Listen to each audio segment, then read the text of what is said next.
بسم اللہ الرحمن الرحیم، السلام علیکم۔ رات نیوز کے ویلاگ کہی انکہی کے ساتھ وجیح احمد صدیقی آپ کی خدمت میں حاضر ہے۔ بلوچستان میں ہونے والی شورش کو جب بالکل ہی کچل دیا گیا ہے اور چائنا ڈیلی کی خبر کے مطابق بی ایل اے کے ایک اہم کمانڈر سرفراز بنگلزئی نے 20 دسمبر کو ہتھیار ڈالا ہے۔ اس نے انکشاف کیا کہ بھارت خفیہ طور پر دہشت گردانہ سرگرمیوں میں مدد کر رہا ہے۔ اگرچہ یہ انکشاف بالکل نیا نہیں ہے اور کلبھوشن کی گرفتاری کے بعد یہ بالکل واضح ہو گیا تھا کہ بھارت بلوچستان میں دہشت گردی کا نیٹ ورک چلا رہا ہے اور کلبھوشن یادو اس کا سربراہ تھا۔ چین کی وزارت خارجہ نے پاکستان کو اس کامیابی پر مبارکباد بھی دی ہے اور اس کا خیر مقدم بھی کیا ہے۔ اب صورتحال یہ ہے کہ بھارت بلوچستان میں شورش کا بہانہ بنا کر پاکستان پر حملہ کرنے کا ارادہ رکھتا ہے۔ اس کام میں امریکہ اس کا ساجھیدار ہے۔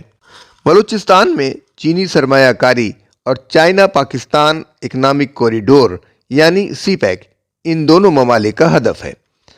امریکہ چین کی بڑھتی ہوئی اقتصادی قوت سے خائف ہے کیونکہ اس وقت چین دنیا کی دوسری بڑی اقتصادی قوت ہے۔ 2021 کے ریکارڈ کے مطابق چین کے عالمی اثاثوں کی مالیت 17.9 خرب ڈالر ہے۔ یہ تو امریکہ نے اپنے ریکارڈ سے بتایا ہے اور امریکہ کے مالیاتی اثاثے 269 خرب یعنی 269 ٹریلین ڈالر ہیں، لیکن امریکہ پر 145.8 خرب ڈالر کا قرض بھی ہے۔ لیکن چینی معیشت امریکہ کی طرح مقروض نہیں ہے۔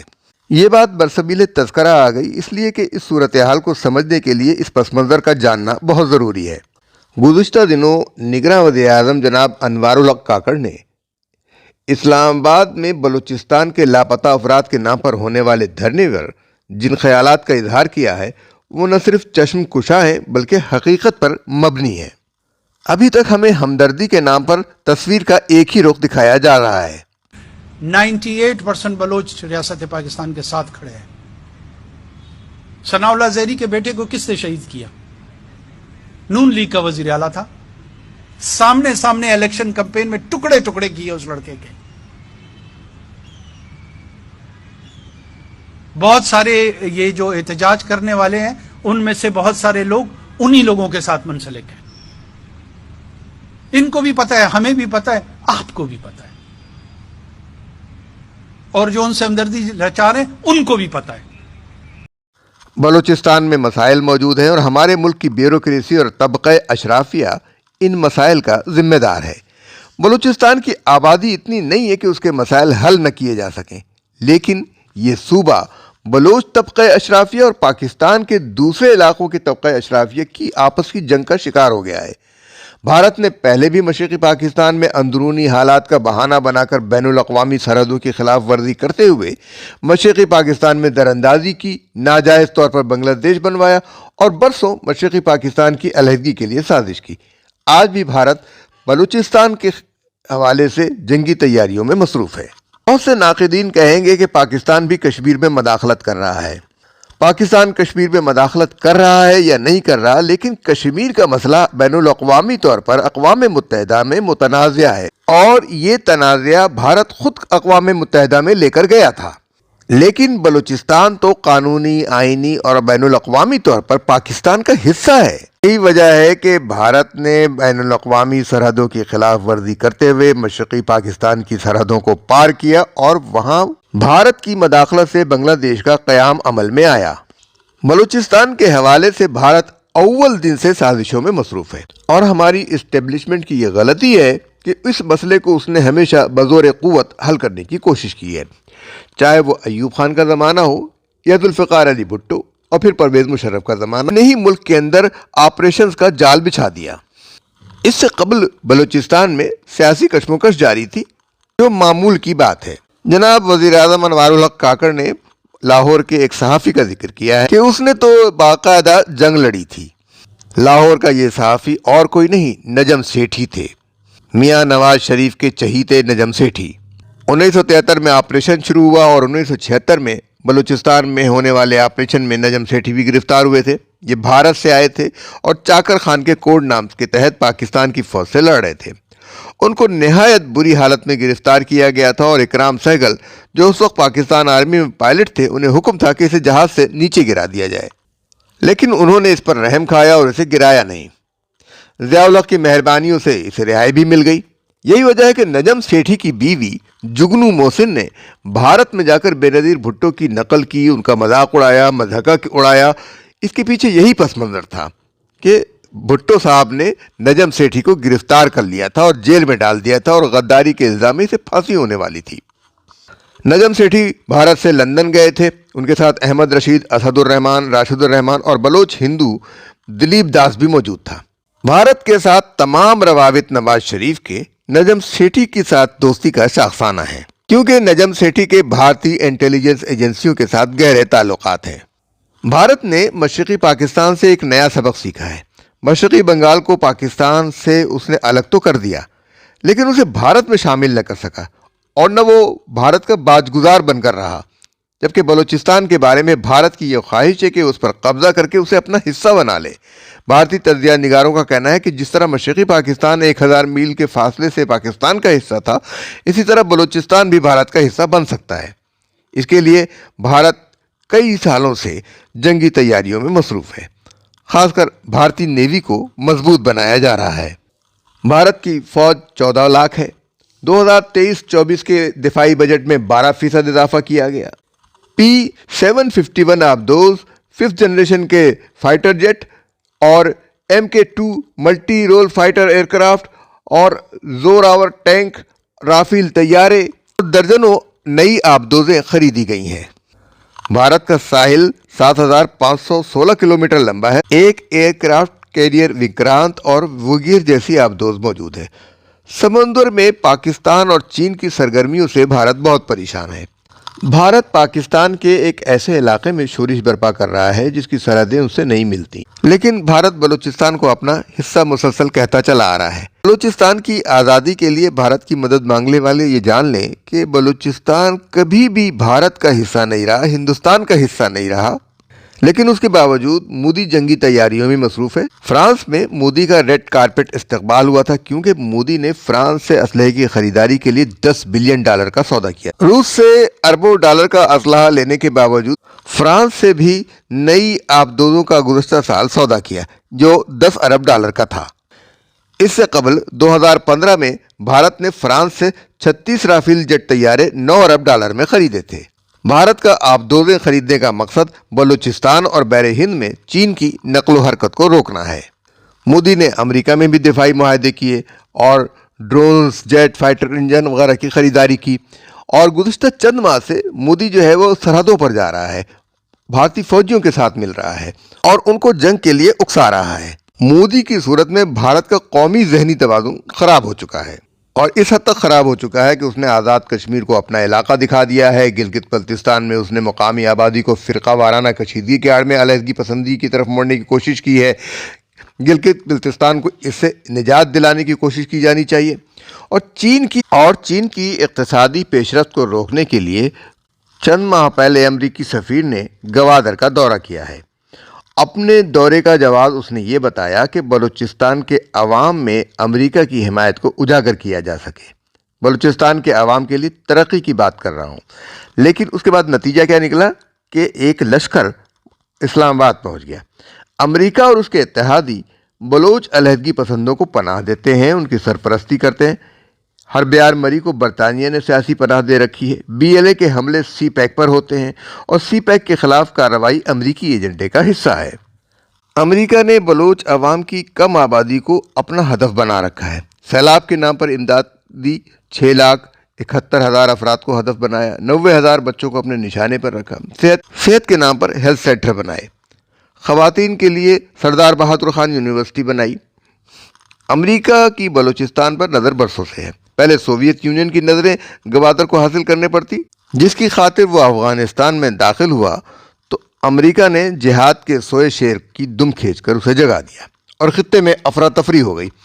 اب جبکہ چین نے گوادر کو اپنی تجارتی رہگذر بنانا چاہا تو امریکہ کو تکلیف ہوئی۔ امریکہ بھارت کا اسٹریٹجک پارٹنر ہے، دفاعی پارٹنر ہے اور نظریاتی پارٹنر ہے، تجارتی پارٹنر ہے۔ تو اسے پاکستان کے ایک پسماندہ صوبے سے کس طرح محبت ہو گئی؟ ماضی میں امریکہ نے بلوچستان کے شمسی ایئر بیس کو استعمال کیا اور ڈرون حملے پاکستان پر کیے۔ انڈین ڈیفنس ریویو، جو بھارتی انٹیلیجنس کا ترجمان ہے، امریکہ سے مطالبہ کرتا ہے کہ وہ بلوچستان پر نظر رکھے۔ یہ مطالبہ را کے افسر بربن نے بھی کیا ہے۔ بلوچستان کا ساحل، خاص کر گوادر، عالمی مفادات کی دلچسپی کا مرکز ہے۔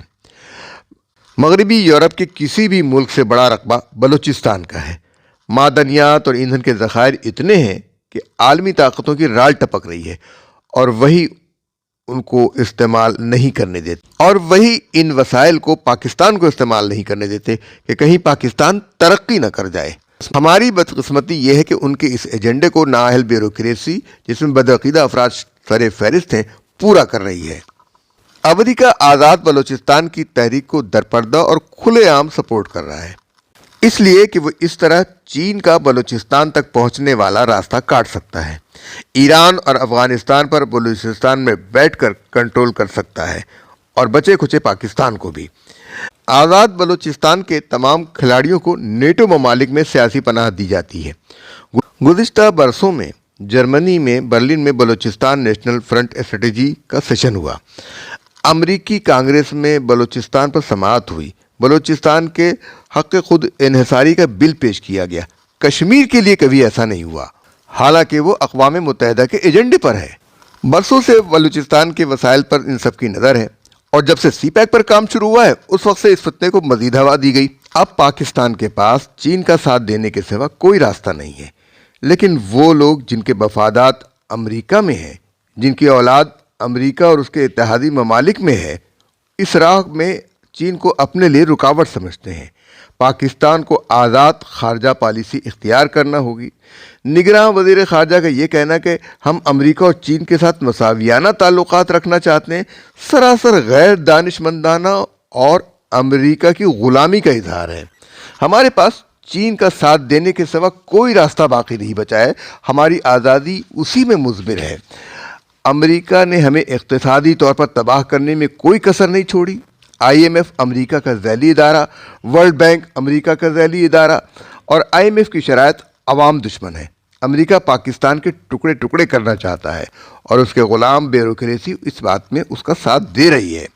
مہارنگ بلوچ کے بارے میں تو ہم نے پچھلے ویلاگ میں بہت کچھ کہہ دیا تھا، اور اس بارے میں مزید کچھ کہنا ضروری نہیں ہے، لیکن یہاں ایک اور دلچسپ بات آپ کو بتاتا چلوں کہ بھارت نے جلا وطن حکومت قائم کر رکھی ہے آزاد بلوچستان کے نام سے، اور نائلہ قادری بلوچ کے نام سے ایک حیدرآبادی خاتون جو ہیں، اس کی وزیر اعظم مقرر کی گئی ہیں، جو حیدرآباد دکن کی رہنے والی ہیں۔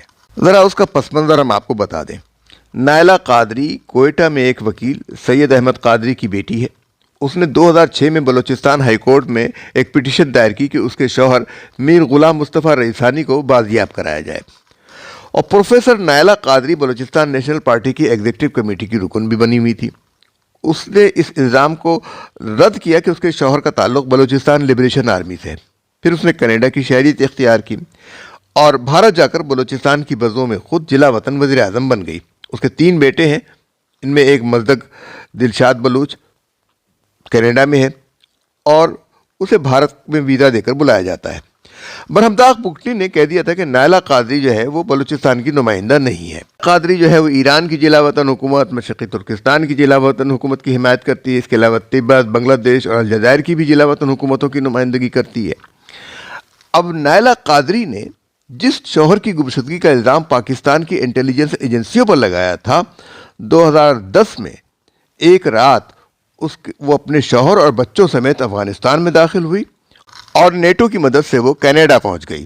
پاکستان میں وہ مظاہرے کرتی رہی تھی، احتجاج کرتی رہی تھی، لیکن بھارت نے اسے خاص سازش کے ذریعے پاکستان میں انڈکٹ کیا تھا۔ اگست 2016 میں بلوچستان یونیورسٹی کے افسر ظہور احمد رئیسانی نے کہا کہ بلوچستان پاکستان کا حصہ تھا اور ہے اور ہمیشہ رہے گا۔ بلوچستان کو پاکستان سے کوئی جدا نہیں کر سکتا۔ نائلہ قادری جیسی خاتون کے بے بنیاد الزامات سے بلوچستان کے عوام کے ذہنوں کو تبدیل نہیں کیا جا سکتا۔ انہوں نے وضاحت کی تھی کہ رشتے میں نائلہ قادری ان کی بھاوج ہیں، لیکن اس کا ہم سے کوئی تعلق نہیں، بلکہ مجھے ان کو بھابھی کہتے ہوئے شرم آتی ہے۔ ان کے ساتھ مزید رشتے کو ہم اپنے خاندان کی توہین سمجھتے ہیں۔